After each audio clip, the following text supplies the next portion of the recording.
Welcome to Interior Creature in Communion. I'm Jaclyn Michelle, and I am so honored that you're here. I can't wait for you to hear this week's episode.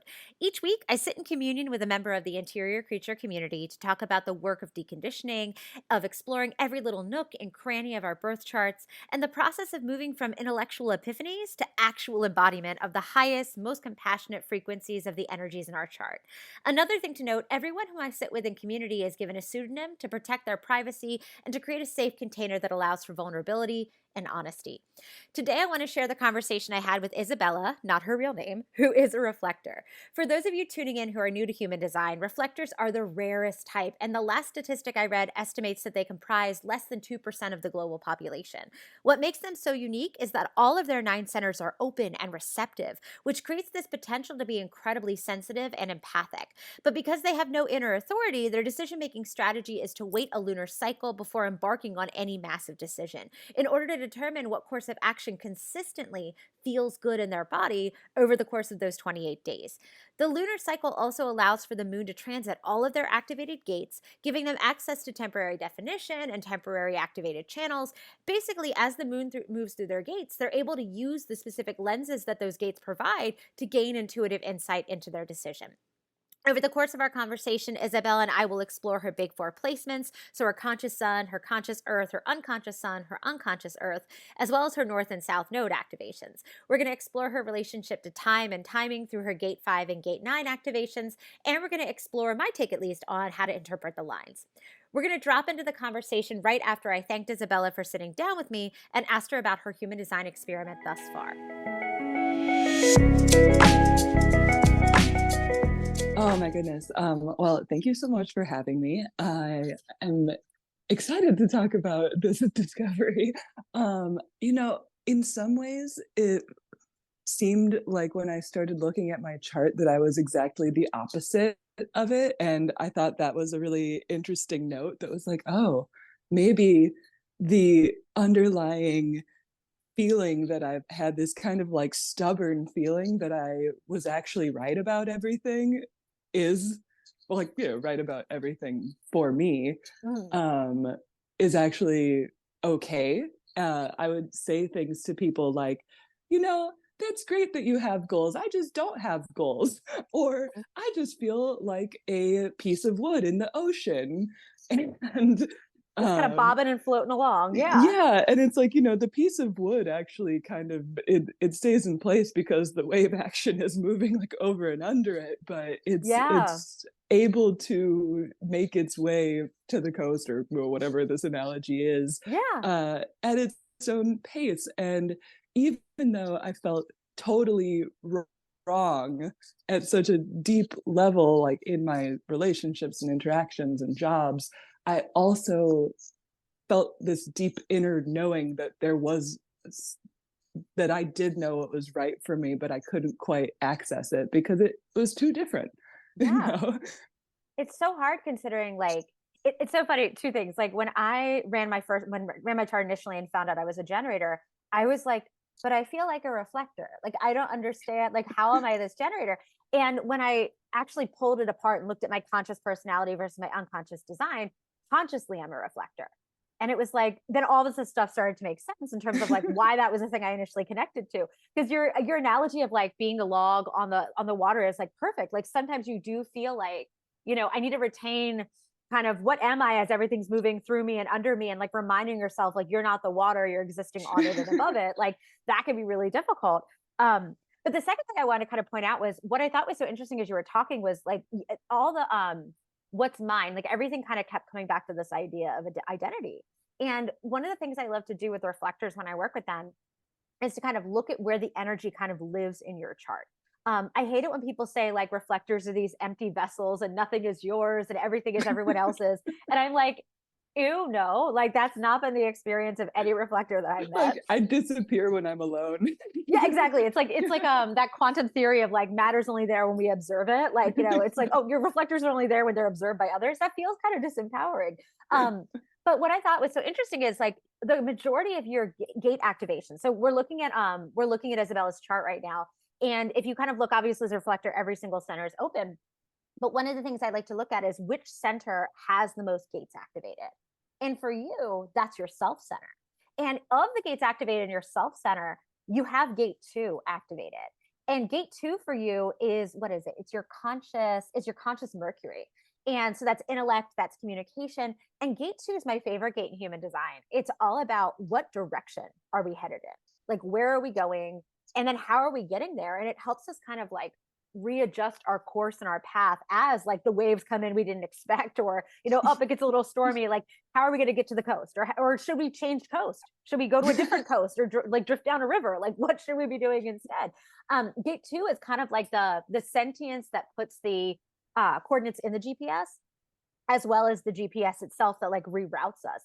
So I love the fact that you've kind of already located that in yourself as, when you're going through your lunar cycle and when you're kind of, putting yourself in different environments, like the fact that you naturally kept coming back to the question, like, is this mine? Do I identify with this? Like, what is my inner knowing about this thing? Like, that's so bang on, because that is where the concentration of your energy lives. Hmm. Thank you for phrasing it that way. That's wonderful. Yeah, it's so And funny feels because I very know true. one of the questions I remember you were asking when we initially kind of like talked via email was this idea of like, how do I process? Because you do have so many gates in your chart that are experience oriented, but then you also have gates in your chart that are very intellectual. Like your unconscious sun and unconscious earth are both sitting in your head center. And so I remember where the questions you were asking was like, do I process things through my mind? Do I process things through my body? Talk to me a little bit about your kind of experience with trying to experiment with that. Um, I guess that it was phrased to me at some point, and it kind of hit different when I heard this idea that was like, in order to get unconsciously to get to the body, you still have to process through the mind because you are taking in so much energy through the head center.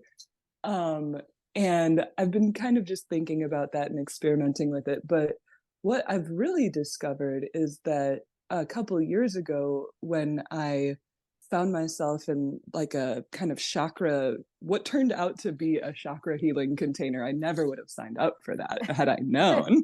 Oh, But but it turns out that I did not have any kind of relationship with trusting the signals that the rest of my body, let's say, was giving me. Like I was felt pretty safe with my head and thinking and logic, but I recognized that one of the big things that was almost preventing me from doing anything but hesitating was not being able to really feel what responses are like in my body, especially because I've always known they wouldn't be consistent, mm-hmm. which is not a conflict unless you don't know.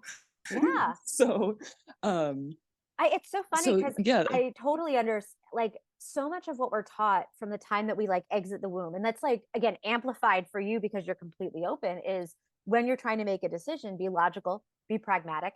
And the gates that you have activated up there are enhancing that. And it's interesting because if we go with, the Robert Allen Krakauer's theory that like 70% of the energy in our chart is literally like the sun, the earth, the nodes, and the moon. Like anything that reflects the light of the sun absorbs the light of the sun. Like two of those dominant, prominent placements for you, gate 63 in the head, gate 64 in the head. Gate 64 like wants to understand a coherent story. It's like pushing for the who, the what, the where, the when, the why, the how. And so it makes sense that being that that's your unconscious earth, your brain feels a bit of like that's an itch I can scratch, right? Like I can get the who, the what, the where, the when, the why, the how, get that clarity, and then I can move forward, right? And 63 has this like scrutiny to it. Like it's supposed to be kind of like a discernment, like a scientist or a journalist would use, like, I need proof, I need corroboration, I need to like, make sure things are, actually as they say they are. And so that kind of healthy sense of skepticism, that scrutiny, that, thoroughness intellectually, like it's definitely an asset you have. But it's interesting because so much of your incarnation cross especially has to do with timing and skills and like physical experiences, like bringing it from your brain into your body and letting your body kind of react to it. I wanted to jump in and explain just a little bit about Isabella's incarnation cross, the left angle cross of identification with her sun in gate 16. This incarnation cross is all about the intersection between experimentation and embodied wisdom, and the tension between what we think we know with our brains and what we've experienced with our bodies. There's also a lot of interpersonal karma to this cross because, at its core, it's about self identifying as to whether you're the right person or not to step up and be of service to others within a variety of circumstances. So it's about cultivating self awareness for the sake of serving both your own energy and serving the community in the most aligned way. Now, let's get back to our conversation. Again, it's almost like amplifying the challenge for you because you are so open and like what's mine, what's someone else's. That almost like underscores the need for the 30-day lunar cycle or the 28-day lunar cycle to kind of go, okay, over these 28 days, what remains consistent regardless of where I am, regardless of like who I'm with, like what is the consistency there? And it takes that long sometimes to figure that out. Absolutely. Also, as you were talking, I just kind of got this image, or not image, I don't know, some kind of hit sort of about like if you were to take the whole mandala and make it into a diagram and just sort of like cross things out and circle things and be like, oh, it's definitely not this energy that I need to work, or like I don't quite mean it in that sense of like, oh, I'm not going to work with 38 energy right now, or I'm not going to work with whatever, but almost this sense of being able to be observing it so with such ease, be observing it with such little judgment, perhaps, that it would be that you could kind of just like cross off the things where I have a very, very strategic, well, I guess you see my chart is extremely strategic. Yeah. And a lot of times, or in this conversation, I'm noticing that I'm like, oh, actually, if I consider the whole first and then go into the detail orientedness that's very natural to me, that actually might give me a map instead of what I generally experience as being like, look at all this land. Yeah. End of It tells you sentence, where to start, where to dig. Like if you got a treasure map, like we'd start with the X and not with like anything around the X. Like what's what? interesting too is exactly like what's interesting too is that like so you've got like gate 2, which is such a one of your powerful gates in your self center. Like, is this the right direction? Am I headed in the right direction? Am I on the right path to get to the thing? In yourself, you also have gate 10. Like, what is it? And is what is it? What course of action is it an act of self love to take? You've got your creative voice with gate 1, and then gate 13 is like considering, I guess, other people's perspectives, other people's experiences as well. Like they're kind of all vetting this thing for you in addition to all the other gates you have activated. What I did while you were talking is I pulled this up on the screen is your rave mandala version of your chart. I thought it might make sense to jump in again and give non-reflector listeners some context. All types in human design, apart from reflectors, are considered solar beings, meaning the majority of our energy is dictated by the sun. In fact, for all types, the gate our sun opens determines our incarnation cross, and the lines that the gates opened by our conscious and unconscious sun are on determine our profile. But in addition to those placements, reflectors are considered to be lunar beings and are heavily influenced by the 28-day lunar cycle. So if you're watching this podcast as a video, on the screen you're going to see the Rave Mandala version of Isabella's chart. Each gate maps to a zodiac sign, and it takes the moon roughly 28 days to cycle through all 64 gates in order, counterclockwise around that Rave Mandala, averaging about 2 to 2.5 gates a day. Now, there is a software that you can purchase where you can access literally where the moon is at any given moment, but it is kind of expensive. Also, energy doesn't adhere well to borders or boundaries. I know reflectors that will feel a transit's influence before, during, or even after that transit's been completed. So I don't know that that level of hyperspecificity is necessary unless that feels really helpful to you. There are free apps you can download, like the Moon app, which provides a calendar of when the moon will be in each sign. Now, if we look at Isabella's chart, she has 2 gates in Gemini, gate 16 and gate 45, with gate 16 near the first 10 degrees and gate 45 near the final 10 degrees of the sign. And she can probably safely guesstimate that the moon will hit gate 16 on the 27th and gate 45 on the 28th if we go by the Moon app's calendar. She then has a big gap in her chart. There are no major planets, conscious or unconscious, in Cancer or Leo. So she has this 5 or 6 day gap where she might not experience a clear sense of what course of action feels consistently right for her until the moon moves into Virgo, where she has her next gate activation. Or there might be energies that gives her temporary access to channels or defined centers she might need insight from, and she can use this strategy to plan for that. So during this conversation, we talk about gate 5 and gate 15, its partner in the channel of rhythm, is governed by Gemini and Cancer. If her decision is, say, about timing, that actually might be a transit she wants to take note of and plan for, because when gate 15 is transited by the moon, she'll get temporary access to the channel of rhythm, a defined self center, and a defined sacral center, and perhaps a solid block of time where her sense of her own rhythms and timing are a bit more sharp and a bit more consistent. If the last 30 seconds or so is confusing, do not stress. I promise, stick with me this season and transits will make so much more sense because they are my special happy nerdy place and we're going to talk about them a lot. I'll even link to a video in the show notes from my YouTube channel that gives you a crash course on transits. Anyway, that's a strategy many of the reflectors I've worked with in the past have found really supportive, so I wanted to throw it out there to you just in case you want to incorporate it into your experiment. Now, back to our conversation. The way also I kind of give my reflectors like ways to kind of hack this too is like, say you have a massive decision to make and the moon is in Cancer. Like you might not get clarity until the moon moves into Virgo. And then you're going to get even more clarity when it moves into Scorpio because you have so many gates activated there. And then even more clarity when it moves through Sagittarius and Capricorn. And then like, oh, there might be a little bit of a gap, but then we get a ping in Aquarius and we get a ping in Pisces. Like you're almost like letting, it's like different windows you're viewing the decision through. And now it's like the glass and the panes of glass kind of color how you experience then what's on the other side of that. And it's basically like making sure you take that decision through all those different vantage points. But then you might also notice that like some of these may not be relevant to what you're asking about too. Like if you had I don't know, like say again, like a decision comes up that's really, direction oriented. Like, do I take this job? Do I move to this country? Do I, like we want to make sure gate 2 gets involved with that, right? Like, but maybe there are some other gates where you're like, I don't know if my creative voice is quite as important in this decision. Like you can kind of also decide what kind of dates you want to pay attention to what your body is telling you about it. Yeah, absolutely. Like I've been working with this for a while and I love the way that you said that. It is just holistically makes so much more sense to hear it said than to try to piece it together, even looking at stuff like that. Oh yeah, and it's interesting. So one of the things that struck me too was like how much intellectual energy you do have in your chart. Like you have all quad left facing arrows, which are very concrete, very like structured, very kind of organized in that way. And you have 6 of your gates, I believe, sitting on the first line. And the first line is incredibly cerebral. It wants to like research it. It wants to be intellectual. And that's probably why the person that you talked to before gave you that advice of like, sometimes it needs to start in the brain, but we always need to move it to the body.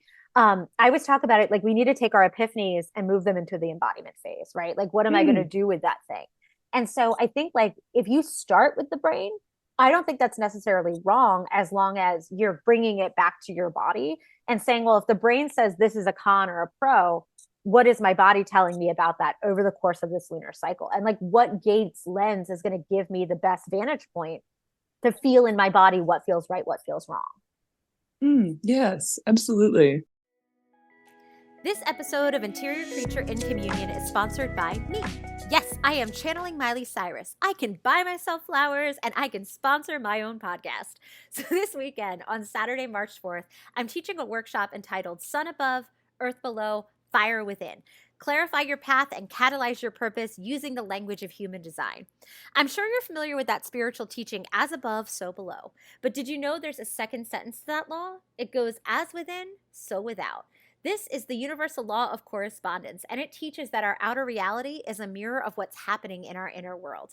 If you came to the 2023 reset back in January, you experienced a taste of doing this work with me, but there is so much deeper we can go. There are layers and levels to this great human design experiment, and this weekend, I'm going to teach you how to supercharge your inner work by zooming your focus in on 4 very specific placements in your chart: your conscious sun, your conscious earth, your unconscious sun, and your unconscious earth, also known as your big 4. Our big four literally set the tone for how all of the energy in our chart is expressed. And on March 4th, I'm going to introduce you to the clicks of gates that roll together to create your big four, teach you how those clicks inform your incarnation cross, and illuminate how to work with their astrological counterparts, all in service to helping you gain deeper insight into your path and your purpose. So here are the details. Again, the workshop's called Sun Above, Earth Below, Fire Within. It's this Saturday, March 4th at 11:30 a.m. Pacific Time, live on Zoom. And don't worry, if you cannot come live, I am going to record it. There will absolutely be a replay. So you can come live, you can just catch the replay, or if you want to double dip, you can absolutely come to both. The workshop's going to run about 2 hours. I want to have about 90 minutes for content. I always save 30 minutes for a live Q&A at the end. And the investment's going to be $33 US. So I cannot wait to see you. I hope you'll join me and get to know your big four. And speaking of the big four, let's get back to my conversation with Isabella because we're about to dive into hers. Another thing I thought we were going to talk about, which I kind of love, is your kind of south node to north node journey. It matches your conscious sun, which is so interesting to me too, because like that's kind of serendipitous that you have these kind of like such a dominance and prominence of gate 9 and gate 16 energy in your chart. So for folks that are listening, her gate 9 is her conscious earth, her conscious south node, and her unconscious south node. And her sun is gate 16, as well as her north node, conscious and unconscious. So you've got this like almost journey from the south node to the north node you're making consciously and unconsciously. And in the gene keys specifically, we talk about gate 9 and gate 16, like with their earth and sun placement as being like, we need to get anchored, grounded, balanced with our relationship to gate 9, which is your earth, to be able to really shine the light of your sun, which is gate 16. So it's interesting that there's these like karmic kind of threads and connections, and like almost like they're like set up little staircases, kind of both of them. So let's talk about gate 9 first. So gate 9 has to do with focus. Sometimes it's called the gate of stillness. I've seen it called the gate of focus. Gate 9 is like, how do we structure our time? Like what gets our focus, what gets our attention, but it's coming from this sacral energy place, not necessarily like an intellectual, like, oh, I'm looking at this and I'm going to pay attention to that for a certain amount of time. It's our physical sacral kind of like, what do I want to give my physical energy in terms of attention to, right? And how am I going to, I guess, structure my day, my time to be able to give that, you know, that energy to something. And so you have that as your south node consciously and unconsciously, and as your conscious earth. So that would be interesting to talk about. Like, how do you find that it's easy for you to structure your day, structure your time in a way that feels joyful and aligned to you? Or is that something that you've struggled with over the course of your life? Oh, it's been a huge struggle actually, but because I've had some time to look at why that might be, I come from a place where people are never alone. Oh, that's so Which hard is, as a reflector. yeah, You and need to it's be alone. yes, I was so scared of being by myself physically. Like not, I mean, yes, serial monogamous kind of energy, but really I think the core of that energy was more about really having no experience of my own energy, like through no one's particular, desire to cause any harm, but it's I feel that my ability to really choose what I did in any moment was always really in conflict uh with just the sacral energy present in my environment my entire life. So Yeah. I as mean, with that I open sacral, that's so true. Like you're constantly sampling what other people are excited about, what other people want to focus on, like what other people are doing to structure their time. And if you don't have that separation, yeah, it's really hard to figure out, well, what do I even like? yeah, Yeah. yeah, exactly. But It I wasn't until interrupted I you. I'm moved sorry. across country. No, no, no. Like I moved across the country and I was by myself suddenly all the time. And I was just like, oh my gosh, who is this person? I like her so much. I love that. you know? Um, but the ability to really focus my attention and time and structure that in a way that works for me is something that I still struggle with, but my relationship with it is very different. Like now that I spend a lot of time alone, I'm able to sort of honor the time I need to stare at the wall and honor the time that I'm hyper focused on something that I'm engaged with or talking or not talking, whatever the actual like desired focus event might be. It's a lot easier for me to get there alone. And I generally don't know what to focus on. Sort of funnily, kind of my direction placement at 2-6 is also one of my favorite gates. But I often laugh about those ones because I'm like, I would be great at being directed if I knew what to direct myself towards. It's everything. It's nothing. No. It's so yeah. I mean, and that's the hard part if you're kind of just getting this like full kind of like in your own energy, establishing your home frequency. I mean, there is so much about you that is very open and like, that beautiful analogy is like the log on the waves, right? Like trying to figure out what's mine, what someone else's. It'd be interesting too, because your gate nine is well, gate nine's ruled by Sagittarius. And in your chart, it sits both in your fourth and your fifth houses. So the fourth house being like home, family, where we put our roots down, kind of our foundational kind of aspects of our energy. And the fifth house being like creativity and play and romance and like things that we're kind of giving birth to. Was there that would be interesting to think about like childhood wise, like because the South Node in human design is not just like what we're stepping out of in past life, because I know astrology thinks of it as like past life karma. I know that's like a broad reading of it. But in human design we also look at it as like our childhood.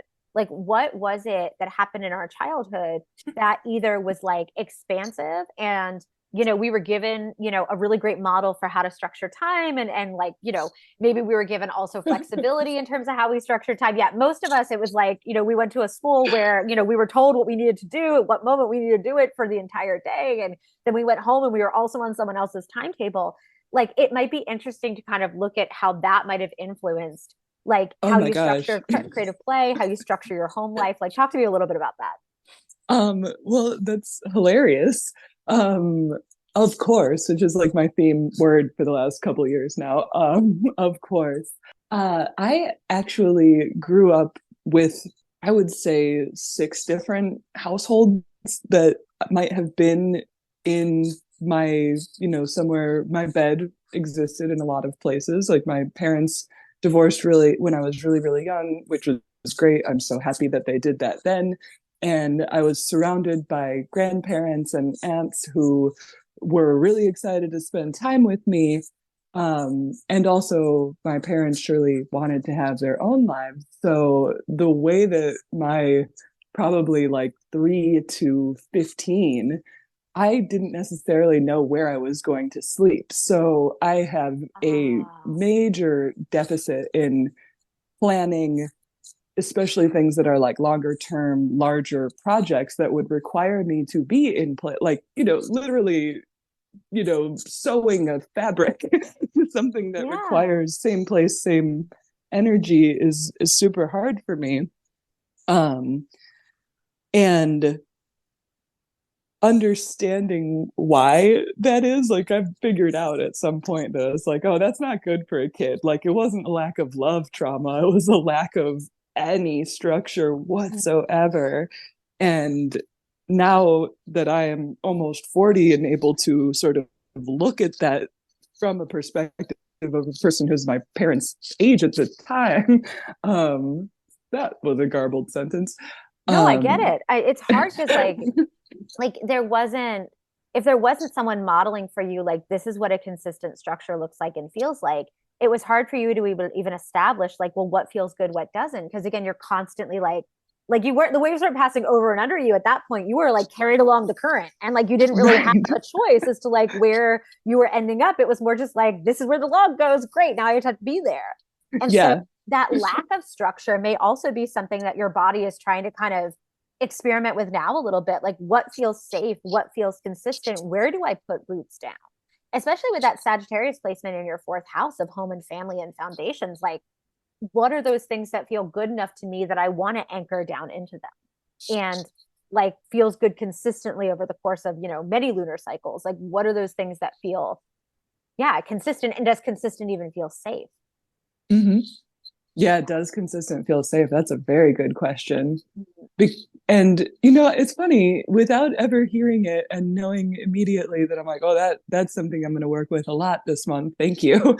Um, I've also, I often, and I hope everybody kind of is able to sort of look at themselves in these processes. It's like, actually, I have been in whatever abstract way directing myself towards these things that I know act like, or that not I know, that my body knows are good for me, that I'm consciously not yet aware of. But yeah, it's like I do tend to, if something starts to feel consistent, I reject it. um but at the same time, I have a different relationship with that. Like, I go to the beach almost every morning. I Oh, am I like love that. able, it's yeah, I realized at some point when I started doing it that I was like, oh, this is resetting my whole neurological, like every part of Mm-hmm. me is reset by this. Okay. It's Mm-hmm. like it's like waking up in the morning and then waking up in the morning again, knowing what you Yeah. knew 10 minutes ago. It's you so know? funny too because gate 5 and gate 9, I always call them sister gates. Like gate 5 is also a big energy in your chart, and 5 is like saying yes to your own timing and kind of saying Mm. like screw society's timetable. I'm going to do things when my body tells me like this is a yes for me. And they say that people with gate 5 or gate 15 or like that full channel of rhythm, we need to be in alignment with nature's cycles. Like I have gate 15. So right now, like we're giving each other that full channel of rhythm as we're talking. One of the things I've noticed for myself is that when I like cut down an electric light at night, for example, like I've been experimenting with like, it sounds silly, but like little twinkle fairy lights as opposed to like big overhead, like neon Oh kind of, yeah. I found that I'm falling asleep better. I'm staying asleep longer. I'm waking up closer to when the sun rises. I'm falling asleep closer to when the sun sets, which is dangerous when the sun sets really early. Like there was a month or Yeah, two there like where I was like, it's 4 o'clock. Why do I want to go to bed? But good night. exactly. But there's something also magic about like that grounding that you're able to do, like seeing water, putting your feet in the sand or the pebbles or wherever you are, and like being, in the presence of like something bigger than you. They say that those of us with those placements, 5, 15, the whole thing, we need that on a regular basis. Like, one of the things that's been healing for me moving to Tucson is I see mountains every day. Mm. And like I can look out my window right now and I see a mountain range. And it's like, oh, it feels so much like more anchoring, more grounding. So it's almost so funny to me. Like that's a very fourth house Sagittarius thing of going like every morning I go to the beach. Like I'm putting down roots. That's part of what I know I need each day to be my best self. That's part of how I want to structure time. So yeah. And then what's cool is once that kind of, you start kind of peeling back the layers of that onion and figuring out what are those things that like I want to give my focus to in the timing that feels right for me. Stepping into that north node, gate 16, which is your conscious north node, unconscious north node, and conscious sun. It's funny, that's a Gemini gate. And Gemini governs a lot of the communication gates. But gate 16 also has a little bit of a playfulness to it if we're kind of in the balance of that energy. So gate 16 is called the gate of skills. And it's a sister gate to gate 35. Like 35 is the gate of change. And it's all about like exploration, getting your hands dirty, like trying it out, seeing what works, what doesn't, what feels good in your body, kind of just for the sake of it. Right. But 16 has a little bit of an agenda. 16's like, I'm trying this to figure out what I'm good at. And I want to master that thing. Right. Like, because when it connects completely, it makes this thing called the channel of the wavelength, which is all about having like a really deep talent that you can give to the world, right? Like 48's this discernment around how deep to go. And then 16's like, what can I contribute? What am I really good at? I think that there's this interesting intersection in your chart between like, again, honoring your own timing. What am I giving my focus to, my energy to? And then there's almost like, so that's almost like the inhale that feeds you. And then the exhale is gate 16. Like, what do I do with that energy that feels adept rather, and like depth also, and like of service, but also gives me joy because there's this like intersection between joy and skill. So talk to me a little bit about like your kind of journey with gate 16. Like, how has it been trying to kind of figure out like your kind of gifts and skill sets? I think that as I've like kind of been in this experiment, one of the first things I noticed was, as obviously the first thing I read was 16 because I've so much of that, and it's the sun. But it said like, this is the voice of I try. And I was like, oh no, no, no, no. This is the voice of I say no. And Ah. then and then once I say no, if you leave me to it and you don't pressure me and you don't judge that I have just established the no, then I will come around and think through the whole thing or go through the whole thing in my body and give my real uh like my real next move. But I have in my earlier life was like really, really reticent to try anything that I wasn't good at or didn't think I would be good at, partly because I am do naturally have a lot of like just desirable soft skills. And maybe it's the 5-2, maybe it is not, but people have always just sort of congratulated me for the things that they perceive me to be good at. And there are Mhm. things that I'm obviously good at, like being logical or whatever. So for me, there is sort of this sense of like, it's a combination of like, what do I want to do? What do I value being good at? And how do I process like sort of the stubbornness that will not allow me to hear other people's suggestions for what skills I should pursue, while also not quite knowing myself what skills I want to pursue. Mhm.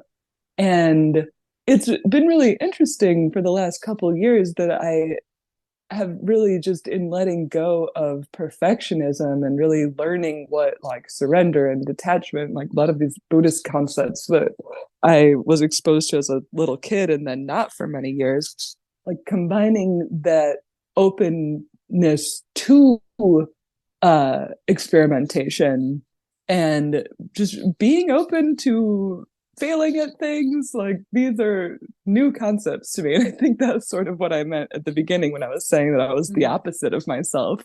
That Yeah.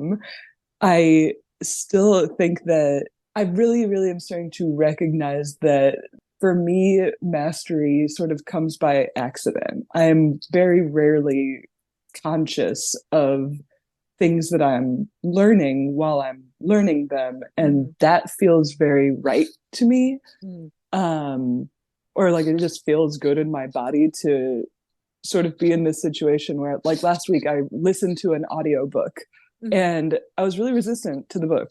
But like a couple days later in conversations, these concepts from the book that are kind of things that I need to heal and work with were just spontaneously coming out of me in conversation and in my own thinking about my current experience.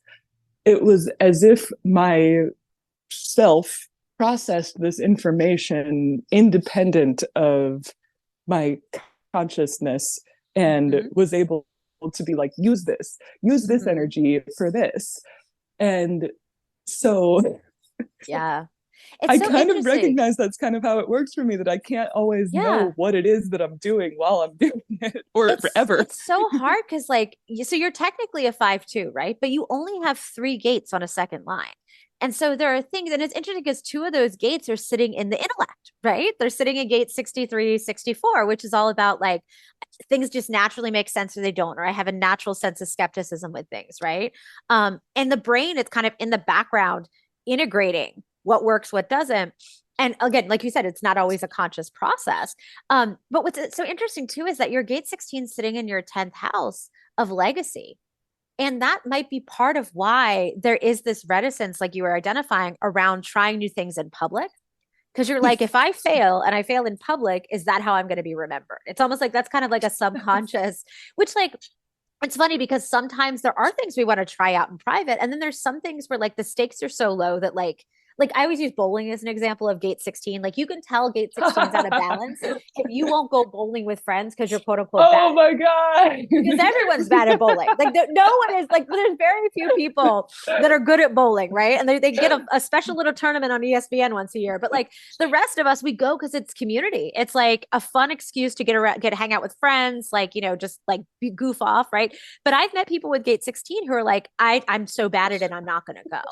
And like I understand that too. So like that would be another thing to unpack too, in terms of like, as a child Was it safe to experiment with things that you didn't know you were good at in public? Or, if people, because a big part of the 5-2 is that projection. Like people tend to project on a 5-2 is aptitudes that they may or may not actually have, because you just come off as so capable, so competent, so like together, that people just assume you can do things that you're like, wait, do I have that skill set? Like, wait, hold on a second. Like, because you don't want to disappoint anybody. Like the And five sometimes I've two. often known I didn't have that skill set, and I will watch the projection and be like, wow, really? Yeah. You Like you think think I could do that? Yeah. I've never even heard of that?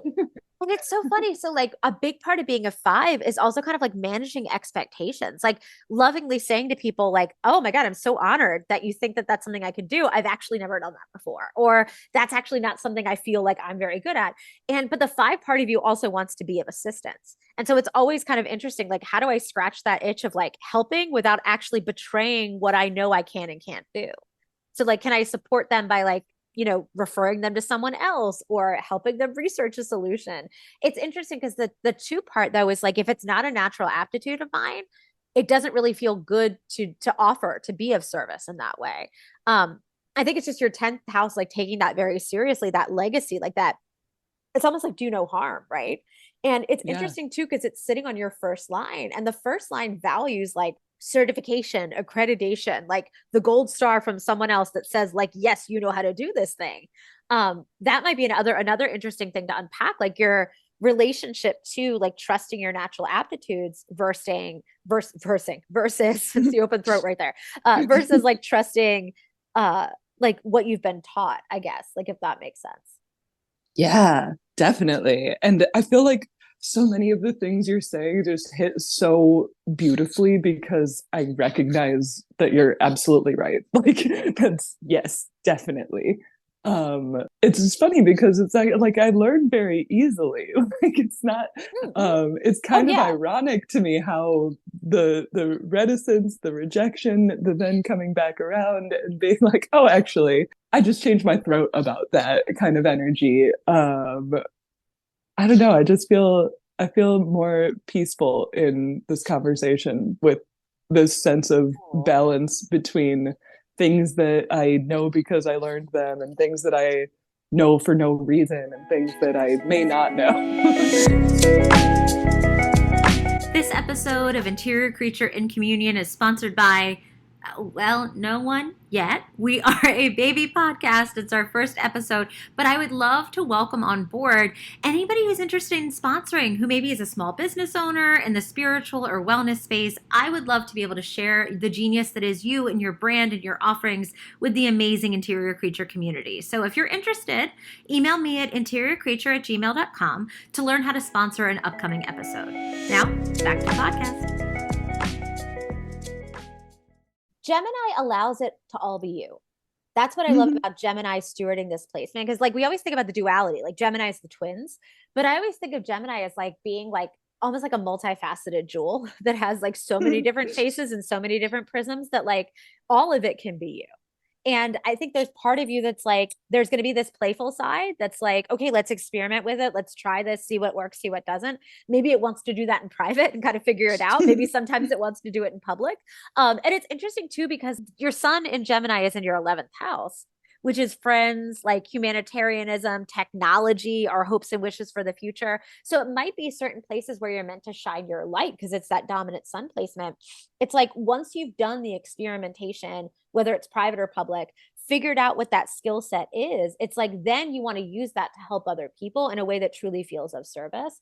And also like kind of scratches that fifth line itch of like, I know I have an aptitude here, and I know that the projection and the reality are going to be matched, but maybe that process of integrating that, of figuring that out, maybe that happens a little bit more privately, which again as a reflector is helpful too, to kind of know that about yourself, because there's moments where it's like I need to get into my home frequency and figure out what I'm magnifying back or mirroring back, and what's it's like giving yourself that kind of permission to do that. I guess I have two questions. One Yeah. was which house system are you using? Ah. And the other one is a constant curiosity of mine is this relationship between the first and sixth lines. And part of the reason that is because like you see my unconscious nodes are on the what six line, and Yep. my conscious nodes are on the one line. So, Mhm. and I'm obsessed with the spectrum of meaning, which also Yep. feels very Gemini to me, and I love that. Mhm. That is actually, I have identified that the energy that I bring and learn, and my relationship with patterns and spectrums of meaning and experience are the work that I am here to do and share with people. Yep. I don't know quite how that plays out, but it's just kind of a constant curiosity for me, because also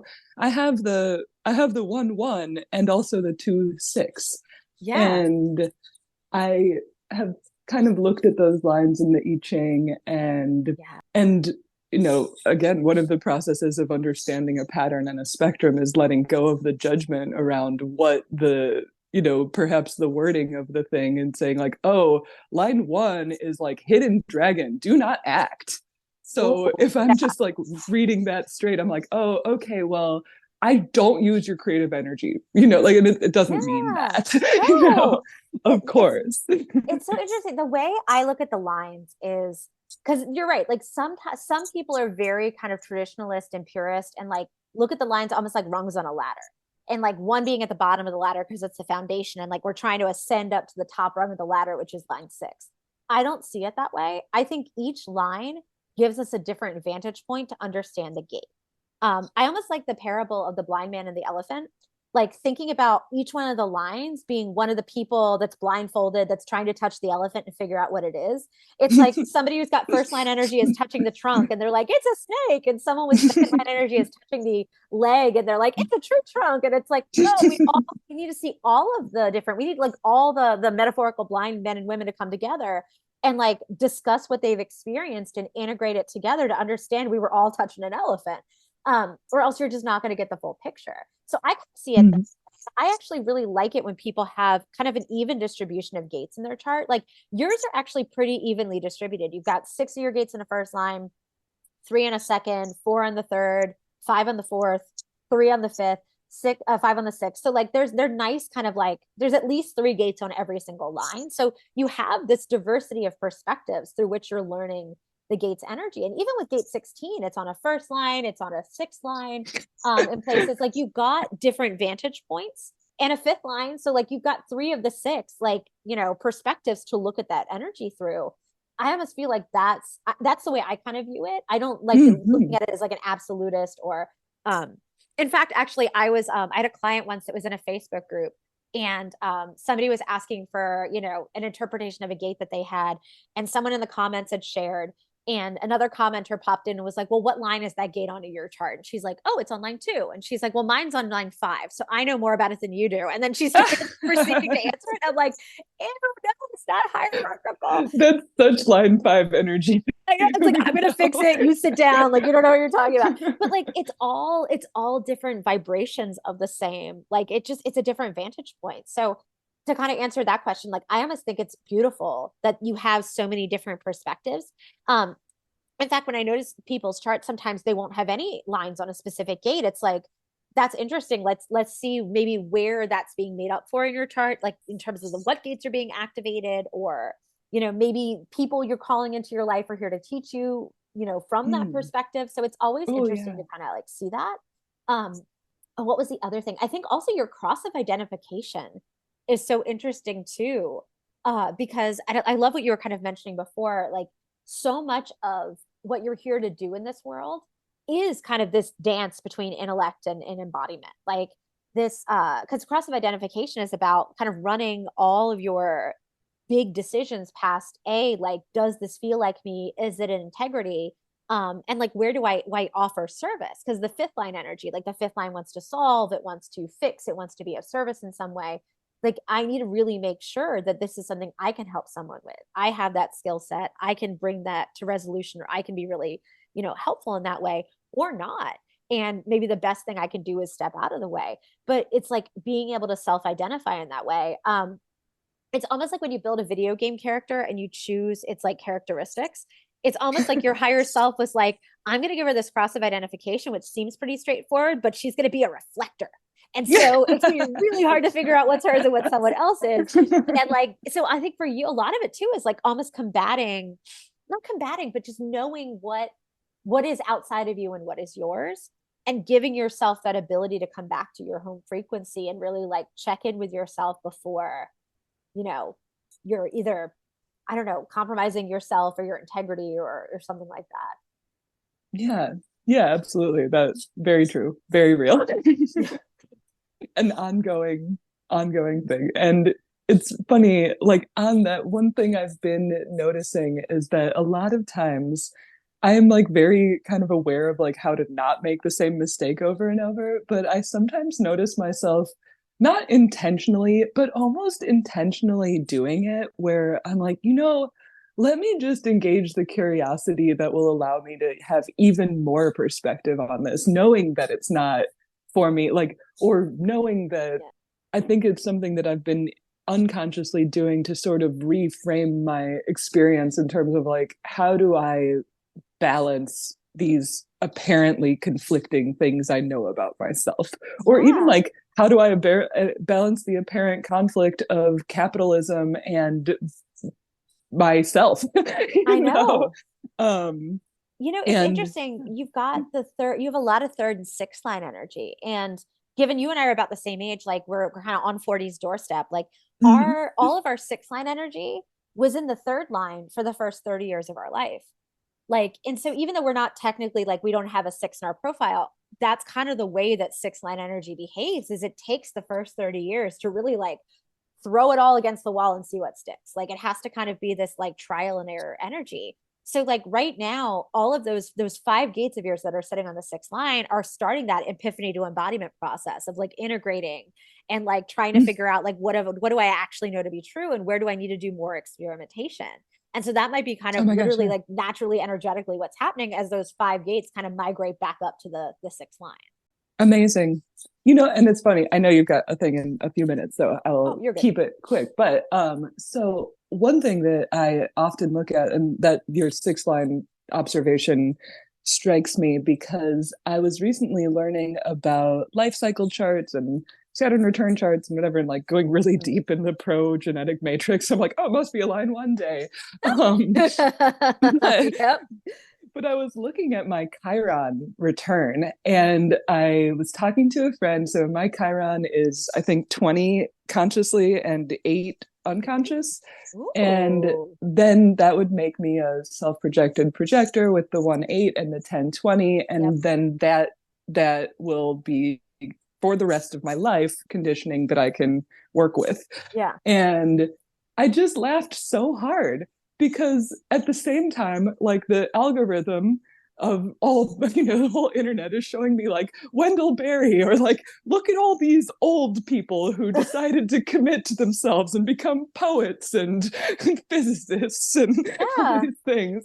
And I really, looking at those Chiron placements made me really fully recognize that I recognize also that it's conditioning and it is something that it's something else that's also inconsistent, but in a different way. The transits are kind of consistent. They just Yeah. exist on such a long time that we can't perceive them in our human brain. Yeah. So um And those I gates was are like, so interesting too, because like 20 is bringing action and voice to those acts of self-love, which is honoring your identity, honoring your integrity. And 8 is like, where do I contribute it?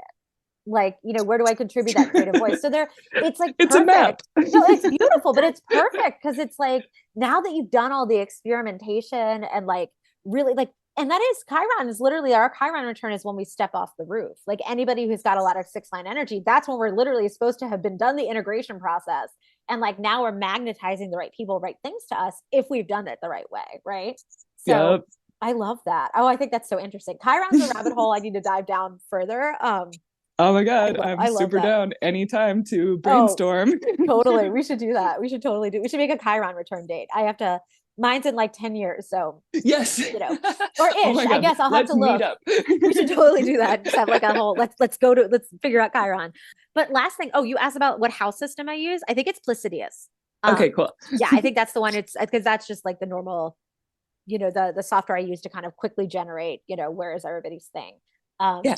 yeah, so that's also another reason why they're spanning. Sometimes you have Gemini in multiple houses. Like I think that's why it kind of just goes like specifically at the degree. And Um, I like that better because I've like kind of looked at all different sort of house systems and then mhm, kind of landed on whole signs because I'm not super deeply educated in mhm. astrology. But while I'm looking at the chart the way that you've done it, I'm like, oh no, not definitely. Like, absolutely, my Sagittarius is in both of those spaces. Like, absolutely, my yeah, Yeah, it's definitely. it's funny. It made sense for my chart and like my friends' charts and my family's charts. And like as I was doing this for clients, I'm like, okay, this is I think the one that makes the most sense. But again, like I think I always tell people like go with what feels good to you. And if there's wisdom that like looking at this through a sidereal perspective or looking at this through, like you can if you want to do the math and do that work, like go to town if that's going to give you the insight that you need, right? Oh, Like totally. yeah, And I mean, actually, kind of on really quickly on the topic of the sidereal chart, yeah, my sidereal chart, like really, it's so funny because as I had mentioned, the Chiron return puts me in yeah. this self-projected projector space. Well, so does the sidereal. And I think that's really interesting because over and over I've had that described as sort of like the higher self kind of Mhm. astrology, which makes sense to me because it's like, yeah, that's actually what's in the sky, not what Yeah. we've been like, not the projection that we've been shifting slightly for tens of thousands of years or what Mhm. have you. And it's interesting to think that it's like if we look at this same perspective through like what would it look like to be playing out like my highest self or what language you want to use with that, and I'm Oh like, oh yeah. yeah, That's absolutely, it fully matches up with yeah. where I know I will end up in a way. I love, and that's why I love the gene keys. Like, I think one of the things that never sat right with me with human design is this idea of like something's either exalted or it's in a detriment, and it always seems very fixed. Like I know Krakauer had Gate 51 as his incarnation cross. He was very provocative. He liked to say things that were intentionally provocative to kind of shock people, right?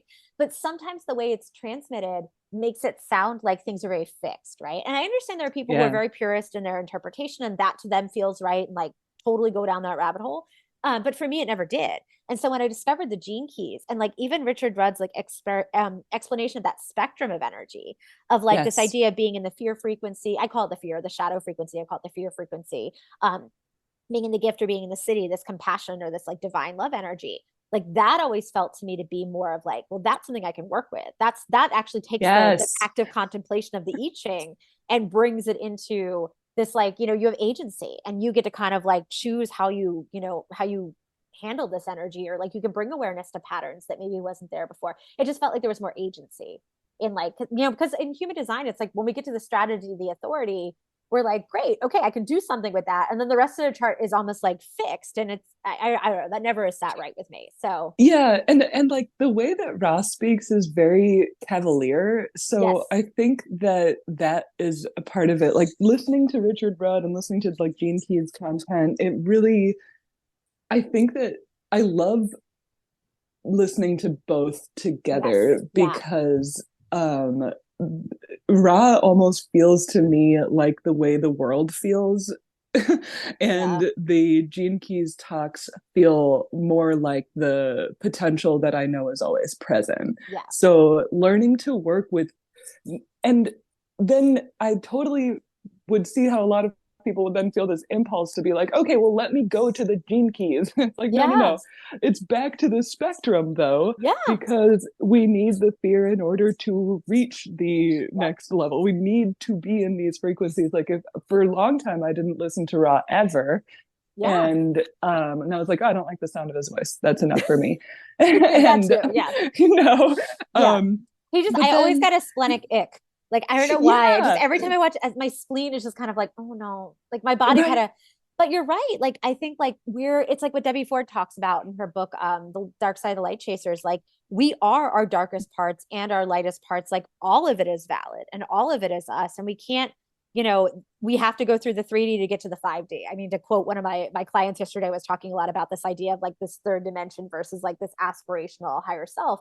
Like we have to kind of be able to transit one to get to the other, if that makes sense. And like, Absolutely. And we yeah, have to like let go of the idea that we're even like that, it's like we Yeah. really need to lean into being the passenger on that, because like, Yes. I mean, it is, I really believe that a deep part of ourselves is always trying to get up into the lighter spaces. Yep. And if we spend a lot of energy, I don't know, like thinking about how we're going to do that, it's literally like, no, no, no. This is actually a flow state. This is Yep. all about a natural process that is happening through us if we allow it. Yep. And the And dark that, states teach yeah, us too. Like sometimes we have absolutely. to go through the dark to like, I mean, my incarnation crosses in the gate of crisis. So it's literally all about going through the dark to getting to the light. I'm like, but I wouldn't be where I am right now if some of the stuff that I went through hadn't, or the way my body even reacted and responded. Yeah. Where I was in the moment, like I wouldn't have learned I wouldn't be where I am right now. We're gonna have to close for today, but thank you so much for just nerding out with me about your chart, about just like, yeah, it's been Thank a you. pleasure and just like a breath of fresh air. That's it for this week. If you want to dive down the birth chart alchemy rabbit hole with me and you cannot wait till next week, I totally got you. Here are a few ways I can support you. First, head on over to interiorcreature.com and click on the link on the menu bar that says New to Human Design and the Gene Key. It's a little question there. And you'll be taken to a giant, ever-expanding click path full of articles and videos and resources on all things human design. And if you're ready to unpack your birth chart one-on-one, I would also love to work with you. So you can click on the link that says book a reading on that same menu bar for a complete list of readings that I offer. And I guarantee you'll find one that meets you where you are in your human design journey. And finally, for those of you that are deep in the experiment, but you want some support moving for all your epiphanies from your brain into your body and your behavior, you are invited to join me in the Karmic Studies Elevator community. It's like a club and a course had a baby. So like a course, a corb? I don't know. I'm still workshopping that. Anyway, inside the elevator, you're going to have access to a highly individualized curriculum to help you make even deeper meaning of your birth charts. And we'll regularly join group integration sessions with other members of the community for thought partnership, clarity, and communion. You can find out more at interiorcreature.com on that same menus bar by clicking on the Karmic Studies Elevator link. And finally, I would love to connect with you on social media. So you can find us at Interior Creature and at Interior Creature and Communion on Instagram. On YouTube, we're at Interior Creature. And on TikTok, new, not a lot there yet, but I'm learning how to use TikTok. We're also at Interior Creature. Again, and all of those are all one word. Thank you so much for joining me in Communion. I can't wait to nerd out with you again next week. Until then.